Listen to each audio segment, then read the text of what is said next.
está la cámara.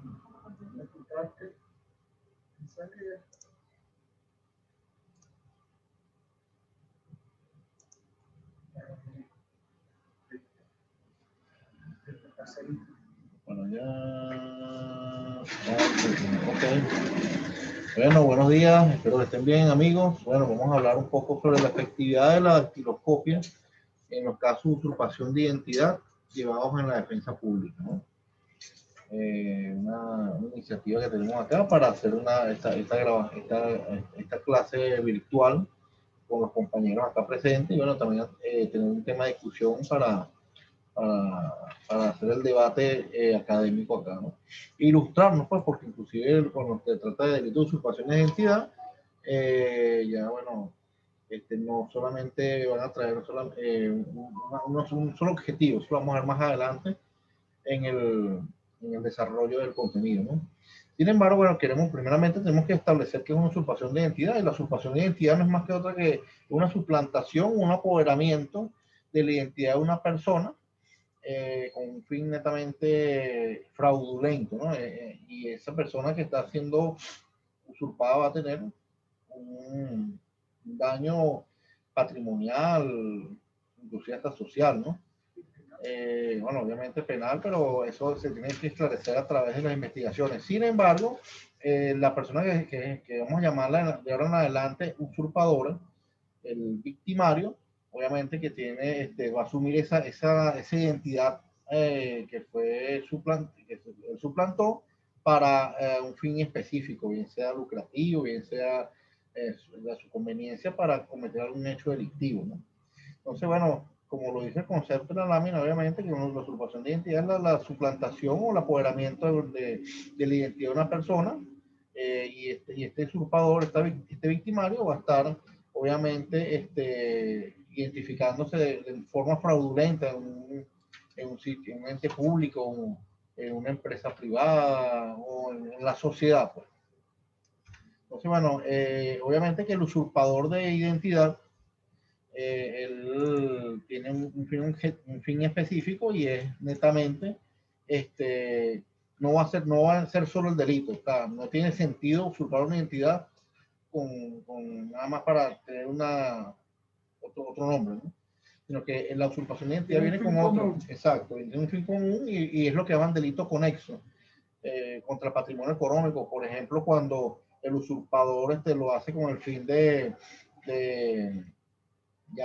netamente cobrar un cheque, cobrar algo en una entidad bancaria, un préstamo, inclusive mucho del modo operandi que se está realizando ahorita es ver que existe una casa que esté deshabitada, la persona usurpa una identidad, la identidad del dueño de esa casa, y posteriormente a ello, que usurpa esa identidad, dice que él es el dueño de la casa y la está vendiendo. Una suma muy, muy económica, una ganga, un monto que es mucho menos de la mitad inclusive de lo que cuesta el bien mueble, para que se venda rápido. Obviamente que sale el comprador, van al registro SAREN, a todo lo que es el registro, hacen la negociación, le venden el inmueble a la persona y después la víctima que compró ese bien inmueble, ya después con el tiempo viene el verdadero propietario. Mira, yo no le vendí nada a usted, ¿qué hace usted aquí? No, usted me lo vendió fulano de tal. No, yo soy esa persona y yo no le vendí nada a usted. Y es donde viene lo que es la parte de usurpación de identidad. Eso y otros muchos casos que, por ejemplo, en casos de cobros en ventas de vehículos, también está la usurpación de identidad, en cobros de crédito, todo ese tipo de delitos que son conexos. Obviamente que también por la seguridad de la víctima, porque bueno, o sea, si ese usurpador, ese victimario de repente se dice llamar Luis Pérez, no es Luis Pérez, se llama Pedro Loera, un ejemplo. Entonces, yo soy Luis Pérez, entonces comete homicidio, comete robo, comete secuestro. Entonces, pero a quién van a buscar no es Luis Pérez, y que vive en tal sector. Bueno, se resulta ser de que esa persona va a estar en inseguridad porque de repente lo va a buscar un cuerpo de seguridad del Estado, la colectividad va a señalarlo. Entonces es allí donde entra lo que es la parte de la seguridad de la víctima, ¿no? Ahora bien, cuando hablamos de la libertad del agraviado es por cuando, por ejemplo, el victimario, el usurpador, comete un delito. Yo me llamo Luis Pérez y cometí ese delito, está bien. Le da un beneficio procesal y él se va como Luis Pérez, pero él en realidad es un Pedro Lovera. Ya él se va y queda Luis Pérez dentro de ese círculo allí judicial, donde va y hacen libera una orden de aprehensión contra Luis Pérez y ese ciudadano, bueno, queda privado de libertad cuando es aprendido, obviamente, porque sencillamente hubo un proceso en nombre de él, proceso judicial, y obviamente cuando él les manifiesta en la audiencia que se celebra ahí para presentarlo, bueno, dice, no, que yo no sé nada, o sea, yo nunca he estado detenido, y es allí donde entra la averiguación para, bueno, obviamente, identificar e individualizar a esa persona. Y bueno, contra el Estado venezolano, porque hay personas que de repente, en nombre del Estado, cometen hechos delictivos, en nombre de funcionarios del Estado. Bueno, como caso, mi casa bien equipada. Mire, yo soy el coronel Luis Pérez. Vamos a hablar de su patrón Luis Pérez.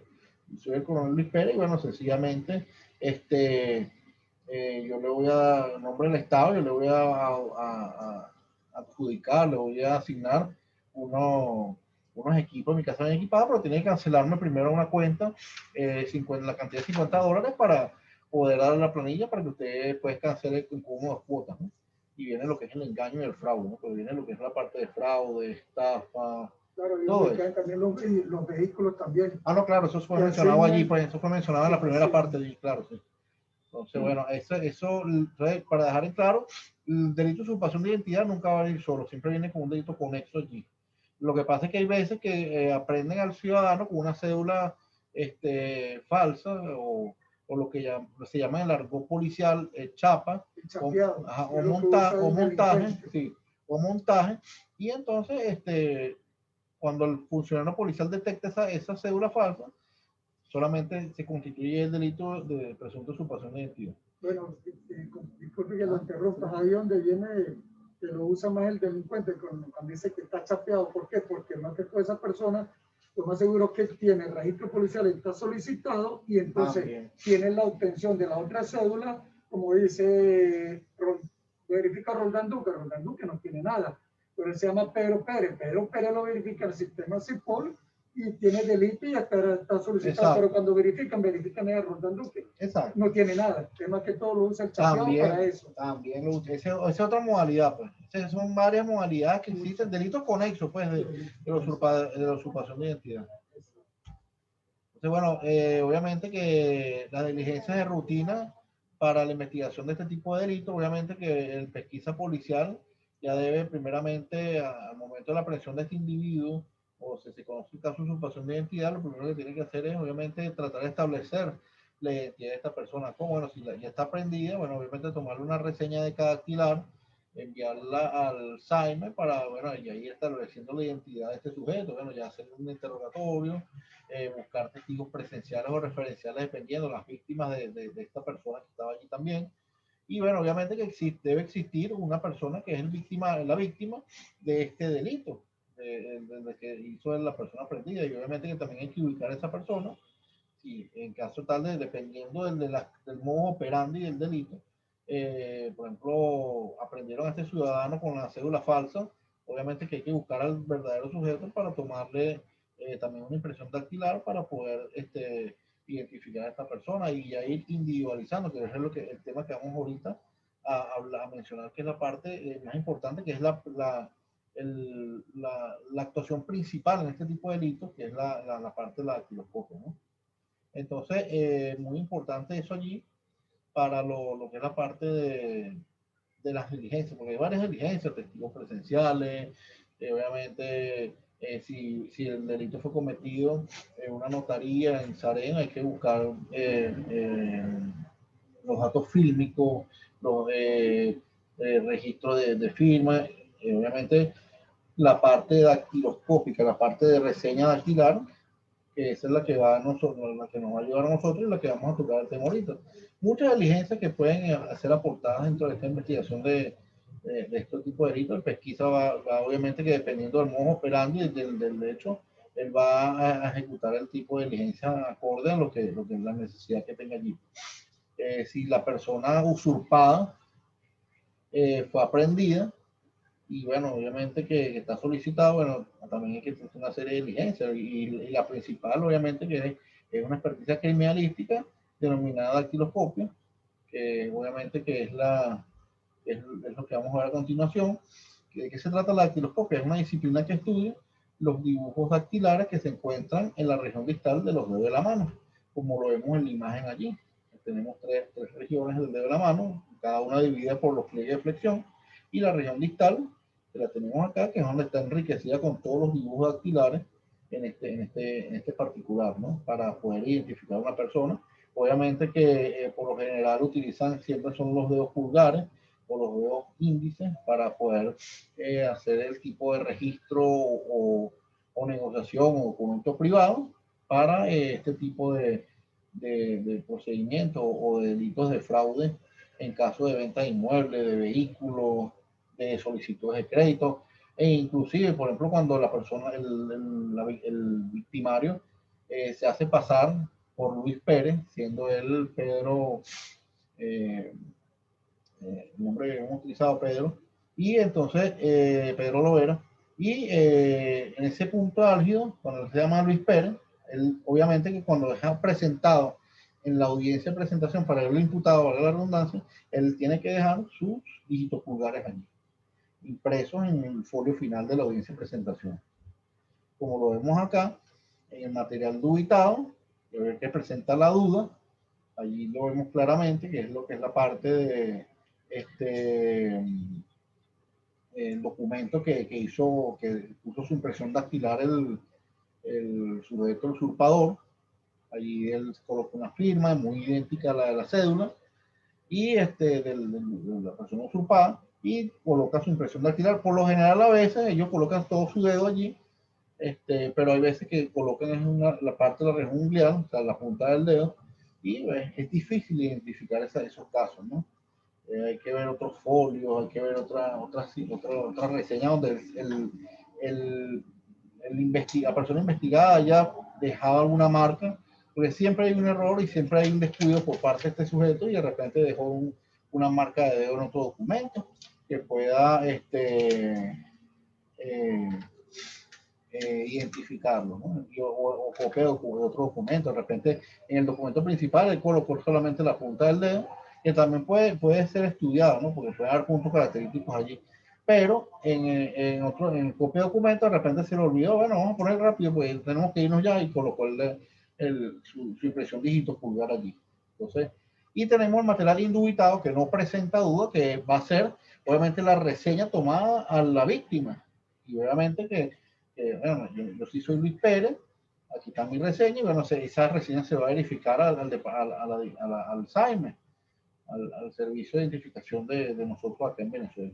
Entonces allí ahí va ya quedando plenamente identificada la víctima, ya se individualiza y dice, bueno, efectivamente esta persona se llama Luis Pérez, y aquí tenemos los registros que nos caracteriza a esta persona, y en comparación con las impresiones dactilares que se encuentran en el folio del tribunal o en el folio de la notaría o en el folio del registro bancario, no coincide. O sea, hay una exclusión total de los dactilogramas entre sí. O sea, es decir, la impresión dactilar que se colocó en el documento objeto de fraude o objeto o fin fraudulento con relación a la impresión dactilar, va obviamente que si hay una verdadera usurpación de identidad, no va a haber una coincidencia, ¿no?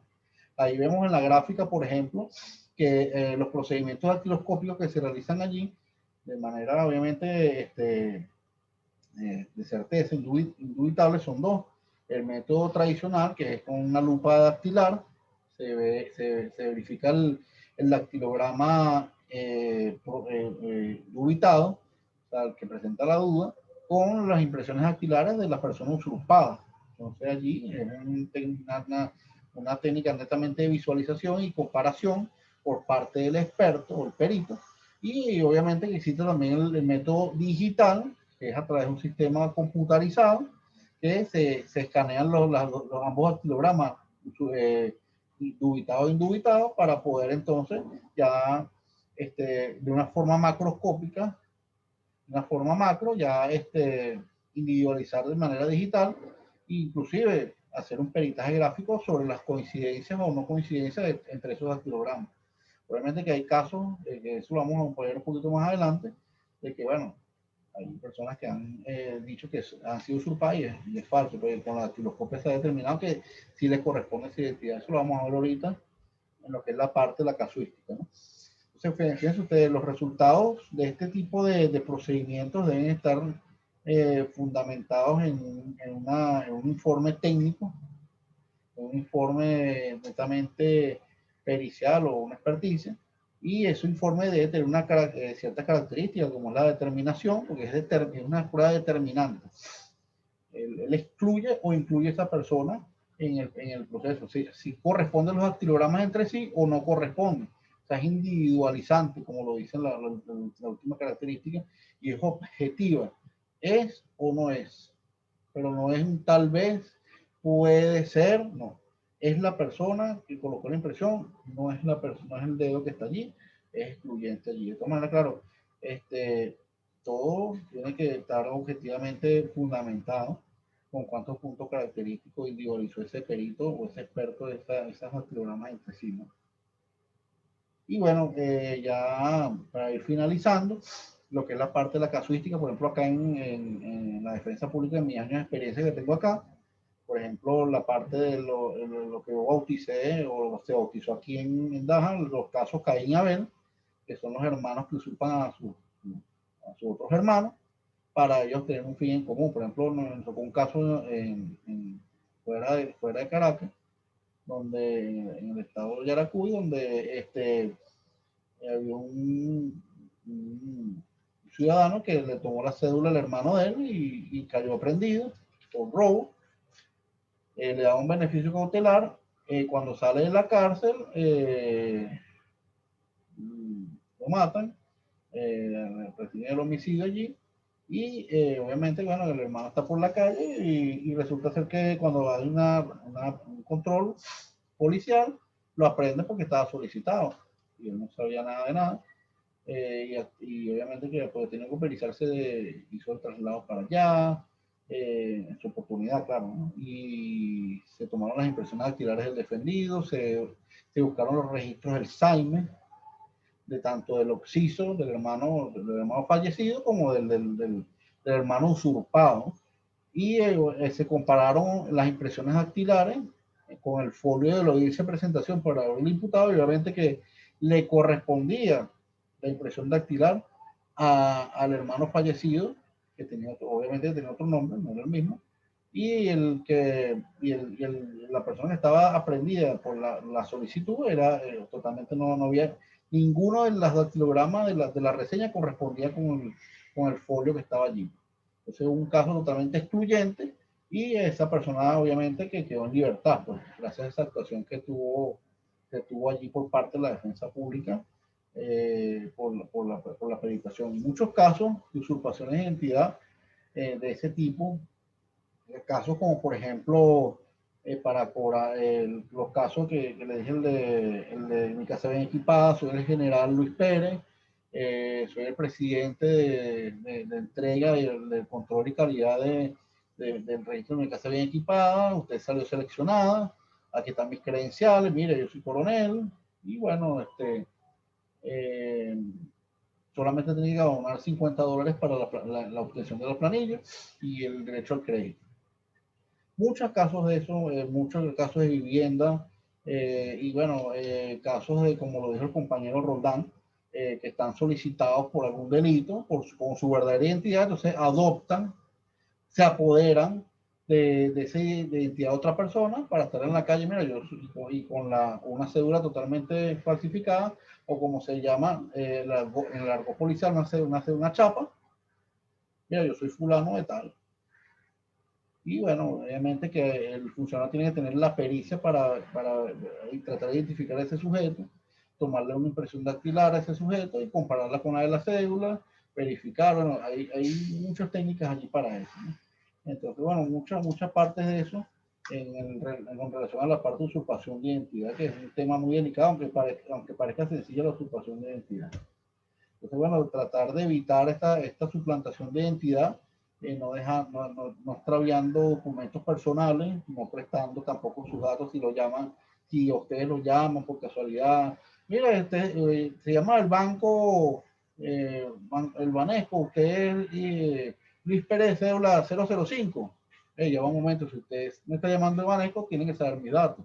No confirmar esas informaciones porque él le está dando aportes a esa persona que no sabe con qué fin le está haciendo esa llamada, ¿no? Y muchas cosas, ¿no? De repente, mira, préstame tus datos que voy a hacer un depósito ahí, pero lo que pasa es que no quiero que me... Nada de eso, o sea, tratar lo más posible de no dar sus datos, no dejar expuestos las billeteras, carteras. Yo sé que es difícil de repente no extraviar algo, de repente que uno está en la calle y dejó una cartera allí, un extravío. En casos de hurto también, en casos de robo, ya es inevitable ya, porque obviamente que es una sustracción de forma totalmente inevitable. Y bueno, ya ahí automáticamente tienen que colocar la denuncia de la pérdida de ese documento de identidad para usted tener un soporte a la hora de que de repente más adelante se sepa que su identidad fue usurpada. Y bueno, amigos, hasta aquí el micro de lo que es la parte de usurpación de identidad. Espero que les haya gustado. Muchas gracias por su atención.